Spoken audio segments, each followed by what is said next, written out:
The Young and the Restless spoilers shock Tuesday full episodes October 28, 2025. Kane Ashby had never been one to shy away from admitting his mistakes. Yet, as he stood before Lily, preparing to explain how he had lost the very thing he had promised to entrust to her, an AI program so powerful it could change everything, the weight of his failure threatened to crush him.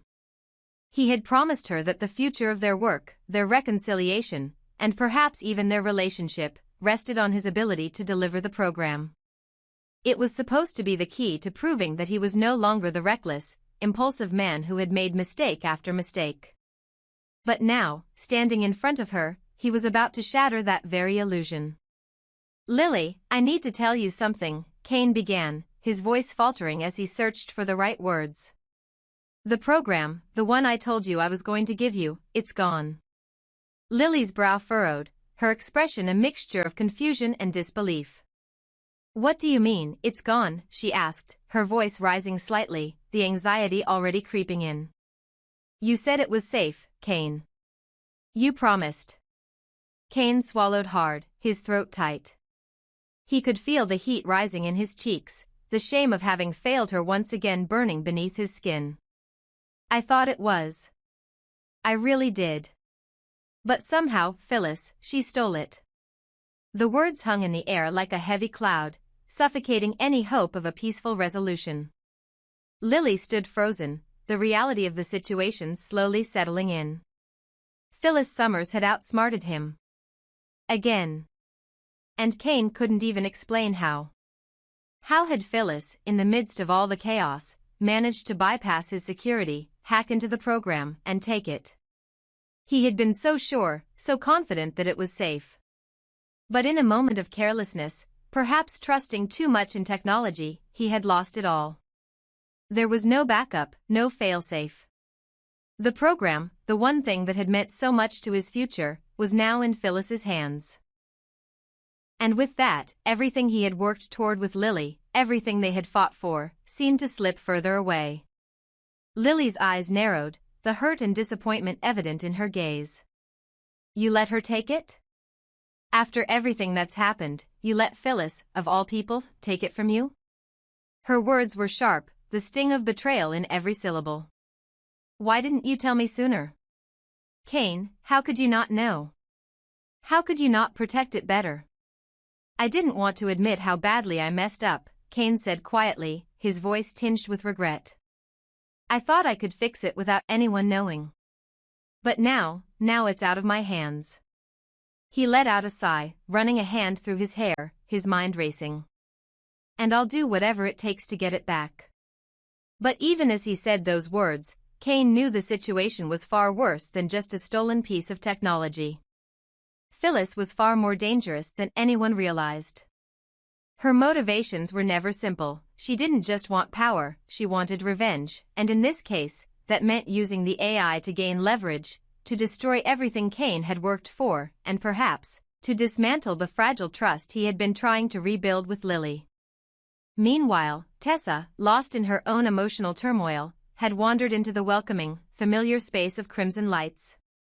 The soft glow of the cafe's lights was a temporary reprieve from the chaos that had consumed her life recently. But her peace was short-lived. As she sipped her drink, her vision blurred, the alcohol from the night before still making her head spin. She had never been one to drown her sorrows in drink, but lately, it seemed to be the only thing that gave her a fleeting escape from the overwhelming isolation she felt. It didn't take long for Daniel to notice her stumbling through the cafe. Concern flashed in his eyes as he quickly stood up to meet her, his hands gently steadying her as she leaned against him. "Tessa, you okay?" he asked softly, guiding her to a seat. She gave a small laugh, her eyes glassy as she tried to shrug it off. "I'm fine, Daniel. Just a little too much to drink," Tessa mumbled, her words slurred as she reached for her glass again. She didn't know how to stop, didn't know how to face the reality that Mariah, the one person she had relied on, was still keeping her distance. And even worse, there were moments when Tessa found herself talking to Muk Soo Ian, an imagined conversation that only seemed to add to her confusion. Daniel watched her for a moment, concern still etched on his face. Tessa, this isn't like you, he said gently, sitting beside her. You don't have to go through this alone. We can still be friends, okay? Tessa's eyes filled with tears, the weight of everything she had been holding in finally breaking through. I need my friends more than ever, Daniel, she whispered. But Mariah, she won't talk to me, and I don't know how to make it right. Daniel sat beside her, offering the reassurance she desperately needed. You can lean on me, he said, his voice steady and kind. But we need to be clear about something, Tessa. We have to set some boundaries, okay? If we're going to be friends, we can't keep crossing lines. I don't want to make things worse. Tessa nodded slowly, wiping her eyes. It was hard for her to admit that she needed boundaries, especially when everything felt so chaotic. But Daniel was right, if they were to remain friends, they needed clarity. And as much as she longed for Mariah's forgiveness, it was clear that for now, she had to focus on repairing herself first. As Tessa tried to piece her life back together, the dynamics of Chelsea and Adam's life had become an intricate web of contradictions. On the surface, it seemed like the perfect setup, a family unit living together, working together, raising a child together. But in reality, there was little harmony between them. Chelsea and Adam were constantly bickering over trivial matters, but the one topic that always brought them together, whether they liked it or not, was Billy Abbott. It wasn't that they wanted to talk about him. It was that Victor wanted them to. Chelsea and Adam found themselves repeatedly discussing Billy, as if under some invisible command. The more they spoke about him, the more they found themselves drawn back into his orbit, whether they wanted to or not. But the true reason for these constant discussions wasn't about Billy, it was about Victor, as usual. Victor Newman, ever the manipulator, was behind it all. He needed Chelsea and Adam to focus on Billy, to distract themselves with petty grievances so that they wouldn't realize the bigger plan at play. And in the background, Victor quietly watched, knowing that his influence over his children's lives had only grown stronger. With every conversation about Billy, he reinforced his control over Adam and Chelsea. But it wasn't just Billy that Victor wanted them to focus on, it was the power he had over them, the power he had always had, and the power he would continue to wield until no one was left standing in his way. The manipulation of his children was a game Victor had played for years. They thought they were making their own choices, but in reality, Victor was the one pulling the strings, subtly guiding them into positions where they had no choice but to follow his lead. And when it came time to make decisions about their future, whether in business or in personal matters, Victor knew they would always be right where he needed them. For now, Chelsea and Adam had no idea how much they were under Victor's control. But soon, they would. And when they finally realized it, the question would become, how far would they go to break free? Or would they remain his obedient pawns, forever playing the game that Victor had set in motion? In the shadows of all this intrigue, Kane Ashby had one goal in mind: to win back Lily's trust. But with Phyllis's betrayal looming, his path forward seemed uncertain. He had no backup, no way to undo the damage. But he knew one thing for sure, he would do whatever it took to prove to Lily that he was still the man she had once believed in. Whether Phyllis, Victor, or anyone else got in the way didn't matter. Kane had one mission: to make things right, even if it cost him everything. The tension in Genoa City had reached a boiling point, and Jack Abbott knew that the storm was only beginning. For years, Jabot Cosmetics had been the crown jewel of the Abbott family, a legacy of power, innovation, and prestige that had survived corporate warfare, personal betrayals, and the relentless passage of time.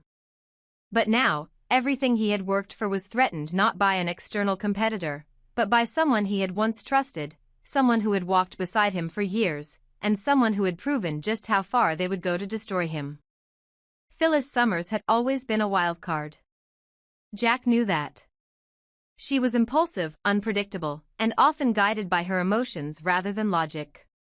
But what Phyllis had done this time, stealing the AI program from Kane Ashby, was a line she had crossed that Jack had never expected. The AI had been Kane's breakthrough, a technological marvel that promised to revolutionize the cosmetics industry. But now, that very piece of technology, which Jack had once seen as a tool to advance Jabot, was in the hands of Phyllis, who had proven time and time again that her only loyalty was to herself. The situation was dire. Jack could feel the walls closing in on him. Phyllis, emboldened by the power she now held, had gone straight to Victor Newman, the one man who could turn the tides in her favor. Jack knew Victor's reputation all too well. The man didn't play fair. He played for keeps. And with the AI program now in Victor's reach, Jack was acutely aware of the magnitude of the threat. Victor didn't just want to disrupt Jabot's business. He wanted to annihilate it. And Phyllis? She was the match that had started the fire. But Jack had seen this kind of battle before. He had fought tooth and nail to protect Jabot from ruthless competitors, and he wasn't about to back down now. His family's legacy, the future of Jabot, and everything he had built over the years was at stake. And yet, this fight felt different. This was no longer just a corporate battle, it was personal. Victor wasn't just taking aim at Jabot as a company. He was targeting the very heart of the Abbott family, the thing that Jack had always fought to protect. As Phyllis and Victor began their negotiations, Jack's mind raced with possibilities. Was it cooperation? Or was it blackmail? He wasn't sure, but one thing was clear: Phyllis's actions had placed Jabot in Victor's crosshairs. And now, it was up to Jack to stop them before it was too late. But Jack had another problem to deal with, one that had come out of nowhere and hit him harder than he ever anticipated. His phone buzzed late one evening as he sat in his office, reviewing the latest numbers for Jabot.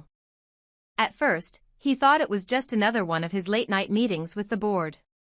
But when he saw the number, unknown, private, he felt a chill. Jack's fingers hovered over the screen for a moment before he swiped to open the message. The message was short, cryptic, and far more ominous than anything he had expected. "They've already decided. You're the first to go. Watch your back. It's not just business anymore." The words hung in the air like a cold wind, sending a shiver down Jack's spine. It wasn't just a threat, it was a warning. Someone had made Jabot their target. And now, Jack was caught in the crossfire. The question wasn't who was behind it, it was whether he could stop them before it was too late. Jack's first instinct was to turn to his family. His father's legacy, his sister Ashley, even his cousin Abby. All of them depended on Jabot to survive. The Abbott name, their history, and their place in Genoa City all rested on the success of the company. But Jack also knew that this was a battle he had to face alone. No one else could fight this war for him. No one else could take the weight of protecting their legacy. The more he thought about the message, the more he realized how high the stakes truly were. This wasn't just about a corporate acquisition, or even about taking down a competitor. This was about dismantling everything Jack had worked for, everything his father had built, everything he had promised to uphold. The fact that someone had targeted Jabot so specifically was chilling, and it made Jack realize just how far Victor and Phyllis were willing to go. They didn't just want to win, they wanted to break him. Jack knew what he had to do. He couldn't waste time. The first step was to track down Phyllis, to confront her and find out exactly what she was planning. He wasn't going to let her destroy everything he had worked for, he couldn't. The AI program, in the wrong hands, could cripple Jabot. With it, Phyllis and Victor could bring down the entire company, and Jack would never let that happen. Not on his watch. But even as Jack prepared to confront Phyllis, he knew that Victor's role in this couldn't be ignored. Victor Newman didn't make deals, he made demands. If Phyllis had indeed gone to him with a proposal, it wasn't just about the AI. It was about control. It was about taking down everything Jack held dear and replacing it with something far darker. Jack had seen Victor's machinations in the past, and he knew just how dangerous the man could be when he wanted something. The question now was whether Jack could outsmart him, or if Victor had already anticipated every move he could make. Jack's thoughts were interrupted by the sound of his office door opening. He turned to see his sister, Ashley, stepping inside. She didn't need to say anything. The look on her face said it all. She knew. "I heard about Phyllis," she said quietly, taking a seat across from him. "And I'm guessing you're not here to talk about business numbers." "No," Jack replied, his voice low. "This is bigger than that. Phyllis has gone too far, and now Victor is involved. I don't know how much time we have, but I need to stop them before they take down everything we've built." Ashley's expression softened, but there was no mistaking the determination in her eyes. She wasn't just his sister, she was his partner in this. "We'll figure it out. But we can't do it alone, Jack. We need to move fast, and we need to be careful." Jack nodded, the weight of the situation sinking in. The message had been a clear warning, but it was also a sign that time was running out. Phyllis had already made her move. Now it was up to Jack to make his own. He couldn't let Victor win. He couldn't let his legacy be destroyed by the people he had once trusted. "Let's get to work," Jack said, his voice resolute. "We've got a company to save." As the night wore on and the hours ticked by, Jack couldn't shake the feeling that this was the beginning of something far bigger than just a corporate battle. This was personal. Phyllis had crossed the line, and now she would feel the consequences of her actions. But Victor was the wild card. If Jack couldn't outsmart him, if he couldn't protect Jabot, the repercussions would be devastating. Not just for him, but for everyone he loved. The chessboard had been set. And as the pieces began to move, one thing was clear: Jack Abbott was ready for the fight of his life.